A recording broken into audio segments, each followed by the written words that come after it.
Hey guys, what's up? It's Dreadscape Gaming here, and today was the Diablo 4 Season 2 Developer Live Update stream. And I wasn't going to make one of these videos because I always hate having that kind of react to these things because I try to come into these things positive, and most of the time I leave them negative, but that's kind of the case again here with Diablo 4. So, instead of watching the full dev stream and reacting it that way, and then probably getting content striked, because I know that's what the Blizzard probably would like to do for people who are, trying to give it to everybody real, I will just kind of look through some of the stuff via Icy Veins and kind of give my impressions. I went into it with high expectations, and, just that they would hopefully turn things around and make it a little bit better. And from everything I saw today, I don't have any faith in this game that it's going to turn around anytime soon. I'm just going to be blunt with you. But let's look over the patch notes and I'll give you, kind of some of the things that I'm feeling with it. So, as you can see, this is the current content progression map with the new Season 2 additions in yellow, including new bosses like Duriel, which I think is funny because it's basically Uber Duriel, and you have to be level 100 to be able to do him. So, what is really the point? So, I'm going to try to enhance this if possible, because this is very tiny for anybody else to see. Maybe my eyesight's bad. Alright, so as you can see in the map, 1 to 50 is exactly the same. Most people in 1 to 50 are just going to play the story campaign. Most people will finish story campaign around level 42 of their class. And then from there, you're just going to kind of grind to get to World Tier 2. Alright, moving on, this is where the changes, quote-unquote, are starting, is level 50 to 70. The only two changes here is that you get the Echoes of Varshan so that you can summon the boss Varshan, which was a boss that you fought in the Season of the Malignant. And the other thing here is that you are getting, let me enhance here a little bit more so you guys can see, hopefully, a little bit better if possible, the Grimgor Goblik Saint. So those are basically the two new bosses that are available, to my understanding, in 50 to 70. Then from there, you have, obviously, 70 and up. It's, again, Echoes of Varshan. Let me decrease this a little bit here so you can see a little bit better. There's the Beast in. What I'm getting at is basically here, there's not a whole bunch of meat and potatoes. They added two new things to level 50 to 70. They added most of the new bosses to tier 71 to 100. This did not meet my expectations at all. I assumed that when they said we were going to get the 5 new bosses, that it was going to be bosses like the ones that you see in campaign, where you're going to be able to do them in World Tier 1, World Tier 2, World Tier 3, World Tier 4. Kind of how it is like in Diablo 2 and Diablo 3, where you basically get to fight the campaign bosses again. No, they didn't do that. Instead, they decided to lock, fighting some of these bosses between these, little tedious tasks to get you to play the game a lot longer. So, they dropped the ball with this. We should have just been able to fight campaign monsters. This is not going to do anything to solve the problem with the game where there's not that much content to do. You have the seasonal content, and you still can't farm bosses through a very good and reliable way at any tier. All you had to do was make it so you could fight the campaign bosses again, and you could farm them and target farm them. Instead, they completely screwed up this by introducing it this way. So, moving forward here are the 3 new bosses: Glavik, Saint, Beast, and Ice, Duriel. You will not see these guys until you get to World Tier 4. The problem with this is most people don't get to World Tier 4 because the game is boring and tedious to grind. Cool to have them. I don't see why we can't farm them in every tier. S is not going to bring players in. Getting to 100 is just not fun to do, excuse me. Alright, let's move over here to the next one. Alright, all 5 bosses, Varshan, Zir, Duriel, Saint, Beast, have specific loot tables with specific uniques, mounts, trids mods, etc., with Uber Duriel having a greater chance at Uber uniques, and they will be in the turn as well. Well, this is all great and all, but guess what? You're not going to be able to do that unless you get to level 100. So, what are you supposed to do till then? I don't care for mounts. It's cosmetic. I care for itemization at every level that makes it fun to grind to level 100. Okay, so let's talk about some of the changes that they're doing in Diablo 4, which are their quote-unquote by life updates that they're passing off as, like, seasonal content. So, towns and vendors. Occultist has set up shop by the Tree of Whispers. Okay, I guess that's okay, because it's nice to have the cultist by the Tree of Whispers, but I would have preferred the merchant by the Tree of Whispers, because a lot of the time when you do get your cachet from the Tree of Whispers, you're going to get a whole bunch of, like, legendaries that are crap that you're not going to use. And I'd much rather have my blacksmith there so I didn't have to walk so far than the occultist, because I'll be honest with you, I don't really need an occultist in the Tree of Whispers. Maybe that's just me personally, but I don't see that's going to help. Alright, next up, stashes have been added to all small towns with waypoints. That sounds interesting. Does that mean that we're getting additional stashes? I think they're addressing that in the next point, so let's talk about that. Additional stashes have been added to capital cities near important vendors. Alright, so if I'm reading this, basically, now there's a stash at every waypoint. Okay, that's kind of a good change, because there are times when you're at a waypoint and you want to, like, get stuff out of your box, but you're not near it, and you have to then go to a major town. So this is kind of a good change. I'm not going to lie, that's decent. Additional stashes, but how many? Is it going to be that we're going to get, like, 4 to 6 new tabs per every capital city? If so, that's actually kind of a good change, but without a number, that doesn't really mean much for me. Nice to have, but how many? Because stashes could just be 2. And how's it going to work? Is it like 6 additional stashes at every town? Or is it like 2 at every town? Numbers do matter, because the problem with Diablo 4 is, especially as the last season improved, you're going to get a lot of seasonal items that are going to take up your cachet space, and then or your inventory space, and you don't have anywhere to put it in. I need a number. Just telling me additional stashes doesn't mean shit to me. Okay, let's moving on. Crusaders of Curiosity have set up shop closer to waypoints in Kovashad, Zarbzet, Ked, Bardu, Vehicle. Basically, those people that you roll for random legendaries and hope to get a unique from. So they're going to be closer to the waypoints, and they're not going to be tucked away in the map. Okay, I personally didn't see this ever as a problem. I guess there were some people who complained about it. I don't see that this was really an issue, but I guess it's okay that you fixed it. Let's move on to the next thing. Okay, mounts. Mounts are now less likely to get stuck or slowed down unexpectedly, improving mounts automatically jumping over traversals. That's nice, because they would get caught on a rock, or they would get caught on, like, a branch of something, and it was kind of annoying. Base speed, mount movement speed increased by 14%. Top speed remains unchanged. Achieving full speed when using mouse and keyboard has been improved. The speed boost from spur duration increases by 50%. Using spur now breaks through barricades. Okay, I like that it can break through barricades, because I'm a horse with armor on. I should be able to break through a barricade. Manual dismount, 10 seconds to 5 seconds. Forced dismount, 30 seconds to 15 seconds. These are cooldowns. Dismount, combat skill to 10 to 3 seconds. Okay, I can understand having a combat cooldown. I can even kind of understand maybe a mount dismount, but why is it that in every video game that I play that has a mount, there's no such thing as cooldown? You just get on the horse and you ride for however long you want to get to where you need to go. Why do we have cooldowns on a horse? I just don't understand this. Like, the devs don't seem to understand the problem is, yeah, this works, the top part here, great. This other part here, okay, that's cool. But we shouldn't have cooldowns for a mount. It's just, no other game has cooldowns for a mount. You get on it, and you go. You get off it, and if you want to get back on it, you go. The whole forced dismount thing is kind of silly for me. I understand that when an enemy attacks you, that's the point of that, but just get rid of cooldowns. That's what everybody's been asking for. And the top part they did ask for. But, it's a fix?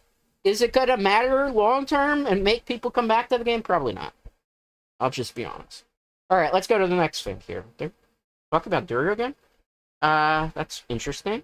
Okay, Nightmare Dungeon Afflictions. So they added more stuff. Great, because who doesn't like more Apexes, right? So, close monster attacks from behind cause you to become vulnerable. Vulnerable damage take is increased by X%. Backstabbers. So you're going to take more damage by a monster that is behind you. They don't get it. Okay. That's stupid. That's not going to help. That's just going to intentionally slow you down and probably kill you quicker. Monster critical resist. Monster attacks reduce the damage of your critical strikes by 3 seconds by X%, stacking up to Y%. Without the actual percentages, we don't really know what's going on there. Death Pulse. Prevent death pulses on monsters that have on-death explosions. Prevent death pulses from spawning on top of each other. Okay, so that's one of the only things they fixed, and they added stuff. These two up here are done to intentionally slow you down in the game. I have been a person who is not a fan of being slowed down in Diablo games. It's all about speed and efficiency. When you have stuff like this, it's annoying. One of the biggest issues is the fact that you're getting crowd controlled all over the place, especially on the higher world tiers. So, they added stuff because this looks like new content, but it's done to slow you down. This one is kind of okay. It's something. I don't care for it. That's not going to help Nightmare Dungeons. Let's continue on. Nightmare Dungeons. Teleporting up to a Nightmare Dungeon. Okay, so now when you use the sigil, it will take the player inside the dungeon. They've made it even more lazy. Okay, I think teleporting to the dungeon entrance was fine, but I guess thank you? So they basically tried to make Nightmare Dungeons like Greater Rifts for all intents and purposes. Alright, events. Dungeon events, monster density increase. Okay, this is good because one of the problems is you want to have a lot of monster density just so it makes it easier to level up. NPCs no longer get one-shotted in later world tiers. I care for the first part. The other part I could care less about because I don't like doing events in the dungeons. Just, you know, some of them are not good to do, particularly in the higher world tiers. Alright, traps. Overall readability has been improved. CC overall has been greatly reduced.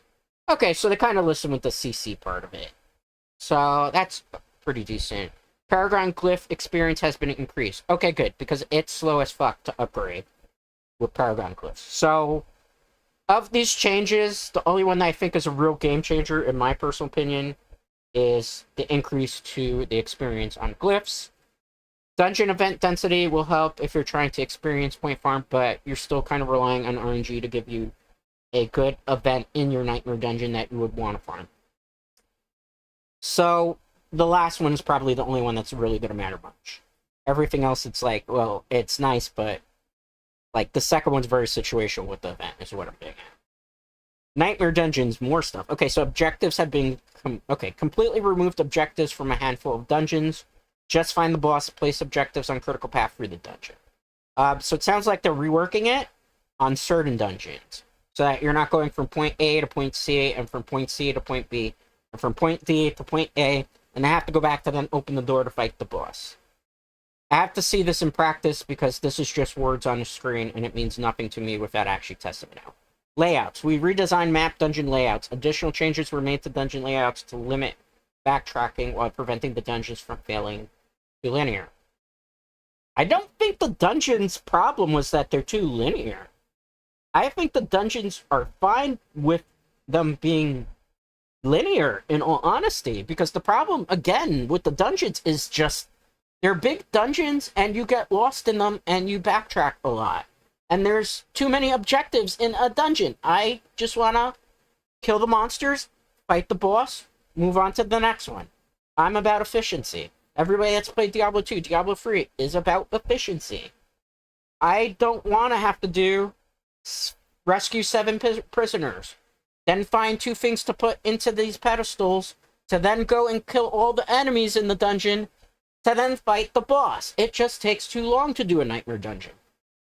It feels like they kind of understand this, and they kind of don't, and are refusing to backtrack on the certain things that hurt. The problem is not that you're too linear. The problem is there's too many damn objectives. So we'll have to wait for the update again and see if it does anything. But the wording right now has to be skeptical. This part was like, okay, good. Then this part's like, no, you still don't get it. Let's move on, shall we? World events. Legion events. Yes, because a lot of people are playing Legion events. Time between events reduced from 30 minutes to 25. Wow, that's going to be a game changer. A whole 5 minutes, boys.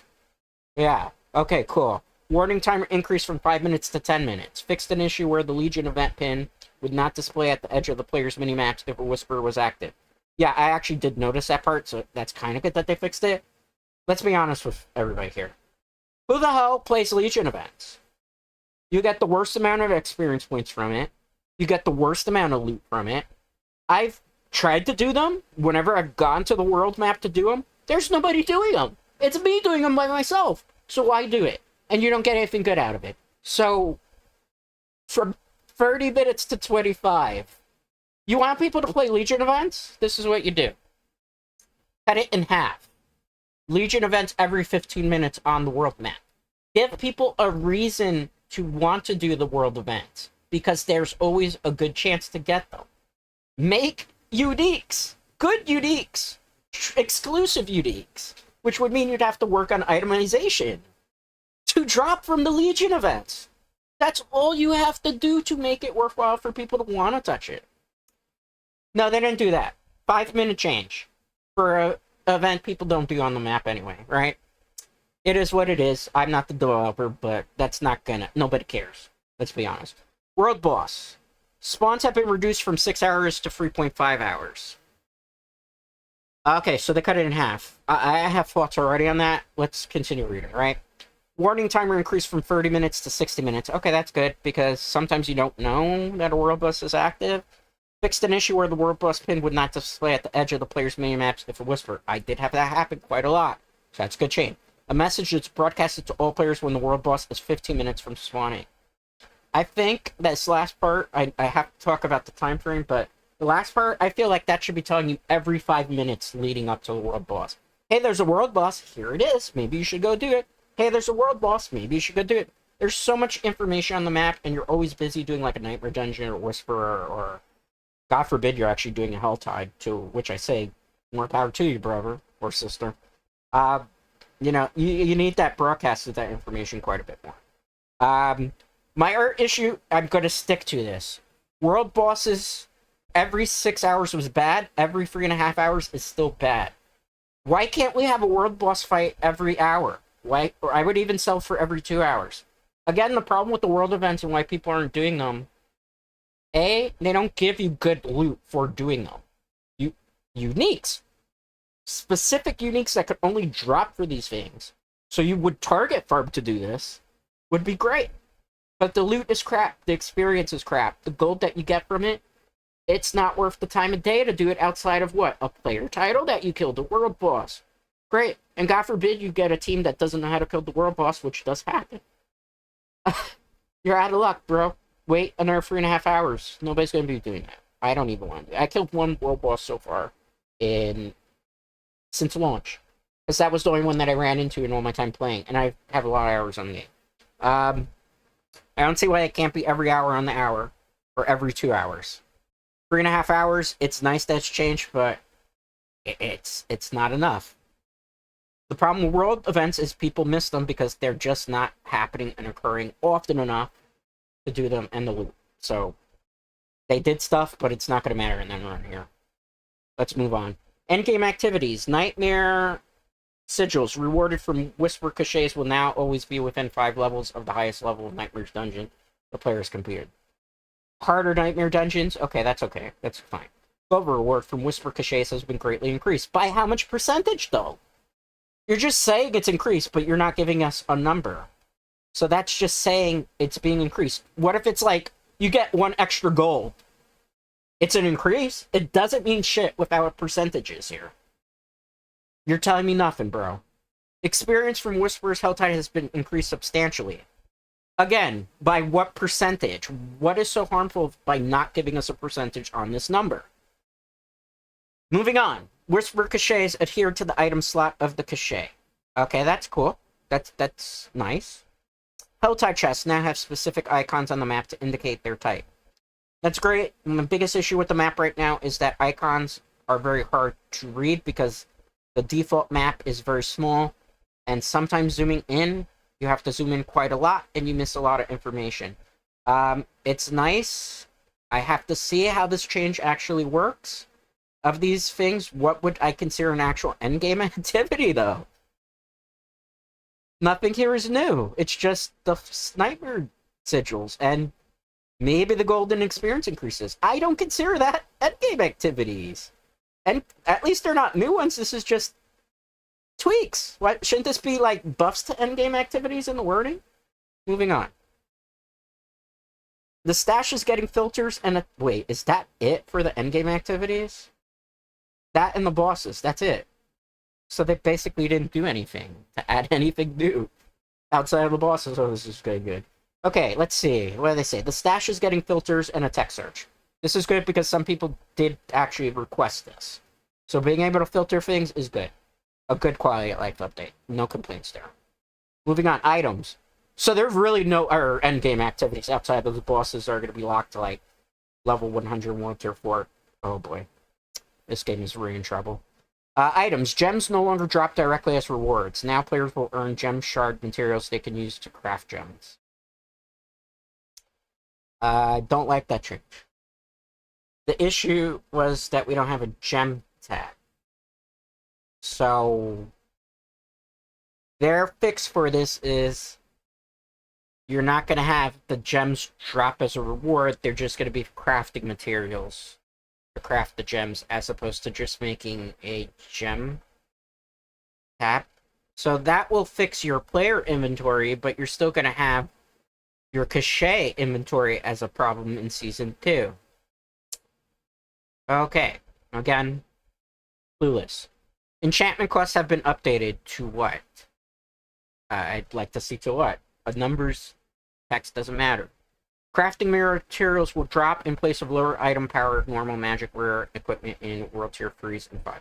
So are they getting rid of normal magic and rare items in World Tier 3 and 4 and they don't drop? Is that, to my understanding, if that's the case, that's good because nobody likes crap gear and you want to see more significant gear? Does this affect the loot tables? There are so many questions I have about this that we're probably not going to get answers till the next developer live stream. Moving on, items. Higher level monsters in World Tiers 3 4 drop sacred and ancestral items from greater item power potential.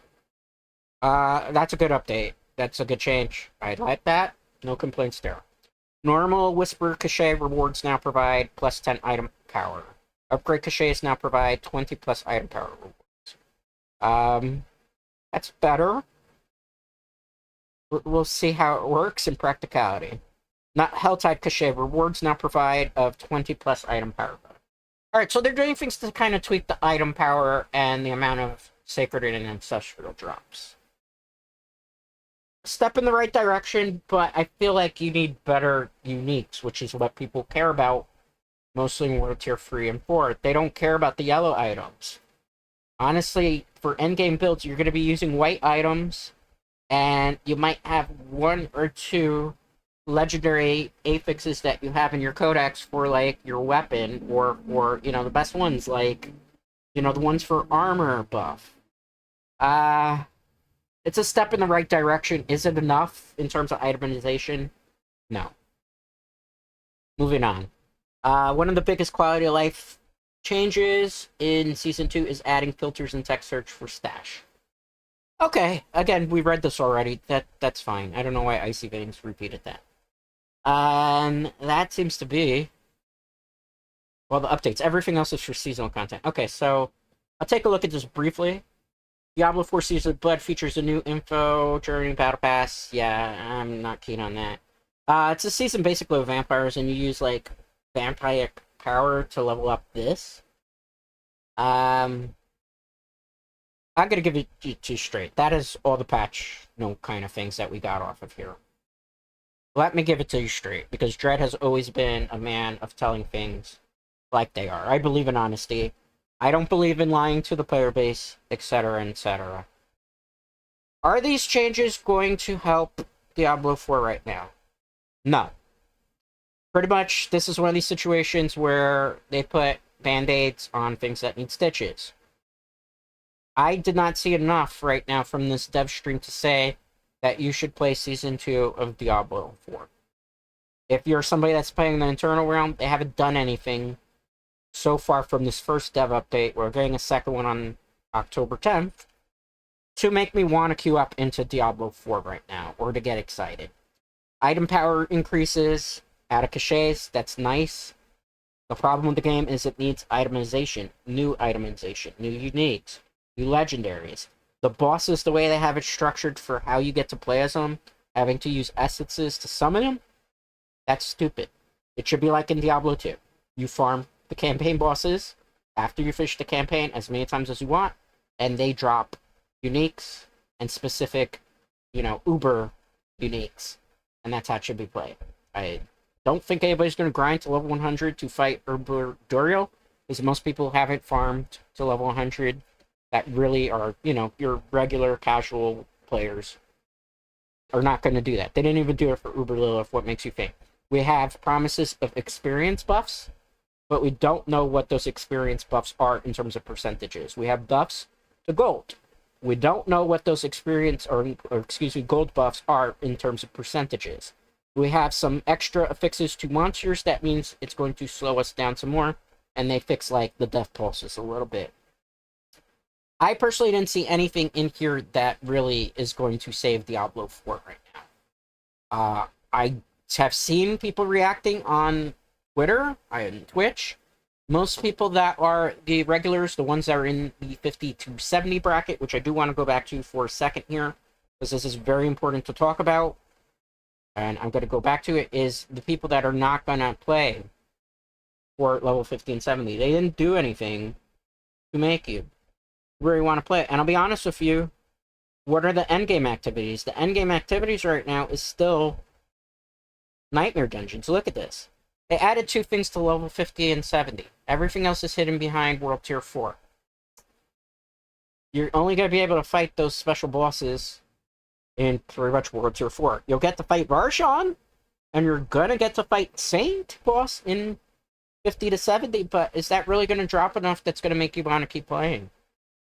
The problem is there's not enough things to do in the game overall. And the way to fix it was to have it so that you farm the campaign bosses. That was all you had to do here. Instead, they're padding it out because their hope is that you're going to keep playing longer and longer, so that you buy items in the item shop and you buy the battle pass because you're kind of having some sense of simulated fun between the seasonal event. And that's not enough to fix it. Like, new bosses, cool, but they're locked behind things. Why can't we fight the campaign bosses again? And have those bosses? I don't get it. I really don't. It was something you did in Diablo 2 and in Diablo 3. And they just don't get it as devs. It's just baffling to me. And the Nightmare Dungeons, like, they fixed it, but they don't get the point of nobody wants objectives. Kill the monsters, fight the boss. That's all it should ever be. That's all anybody wants. And the biggest problem is the world events. Yeah, but they don't give you good experience points and rewards, and the times still are not going to matter much. People don't care for that. And this endgame activity here is not an endgame activity. All it is saying, we're kind of buff stuff, and we want you to do Nightmare Dungeons. We're not adding anything else. The bosses and Nightmare Dungeons. That's not enough to make people in the 50 to 70 want to see 70 to 100. And it's frustrating. And I don't want to hate on this game. Because I know Blizzard pretty much at this point has blacklisted me as a content creator for always being negative. But you haven't given us anything, honestly, to work with here. It's just not working, bro. They don't seem to understand the long-term issues with this game. And that is really, really unfortunate, because this is kind of a season where I'm looking at it, and even the seasonal theme itself is just basically Season 1 with a different coating of paint. And it shouldn't be that way. I don't think they're really ever going to fix Diablo 4 at this point. It seems like they're very stuck on their design path, and, we'll see next week? On the 10th, if I'm not mistaken. Let me bring up my calendar here. If they'll fix these things, yeah, the 10th is next Tuesday. So next Tuesday, we're going to see part 2 of this, which is going to take another 2 hours for them to just say a whole bunch of stuff on a spreadsheet PowerPoint. I'm not very hopeful for the future of this game. Do any of these changes really make me excited for Season 2? Is this going to save everything? Make players come back? No. I'll just be honest with you. Anyway, that's going to do it today, guys. Definitely sound off in the comments what you think of the Diablo 4 Season 2 and these quote-unquote quality of life changes and the new bosses. Are you going to be playing them? Are you going to be even checking out the season? Or are you done with Diablo 4 like many of us are? Anyway, guys, thanks for watching. I appreciate it, and I appreciate you, and I'll see you for the next one.